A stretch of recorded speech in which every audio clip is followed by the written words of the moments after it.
ஐக்கிய மக்கள் சக்தியின் முல்லைத்தீவு மாவட்ட அமைப்பாளர் முத்துசாமி லக்ஷயின் தலைமையில் நடைபெற்ற நிகழ்வில் பாராளுமன்ற உறுப்பினர் மனோ கணேசன் உள்ளிட்ட பலர் கலந்து கொண்டிருந்தனர்.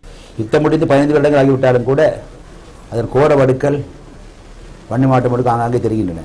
ஐநா மனித உரிமை ஆணையத்துக்கு வழங்கினோம். ஆனால் உலகம் எங்களுக்கு நியாயம் வழங்கிடவில்லை. ஒரு உலகம் ஒழுங்கி இருக்கிறது. தங்கள் தேசிய நலன்களை அடிப்படை வைத்துக் கொண்டு தான் உலகம் செயல்படும். உலகம் எங்களுக்கு தீர்வு தரும், உலகம் எங்களுக்கு இப்பொழுதான முடிவானதல்ல என்ற அனுபவம் எங்களை அடைந்திருக்கிறது. இப்பொழுது வருடம் கூடுகிறார்கள். நல்லொரு திருவிழாவைப் போல ஐநா மனித உரிமை ஆணையம் கூடுகிறது, தீர்மானம் நிறைவேற்றுகிறது, எச்சரிக்கை விடுக்கிறது. அவ்வளவுதான்.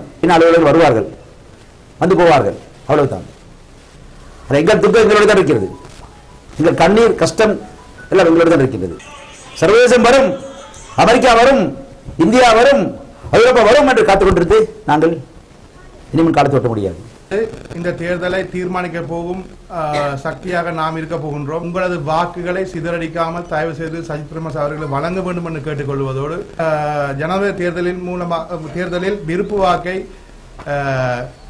தர என்ற சஜித் பிரேமதாச அவர்களின் சின்னமாகிய டெலிபோனுக்கு பக்கத்தில் தர என்று மட்டுமே குறிப்பிட வேண்டும் என கேட்டுக்கொள்கிறோம்.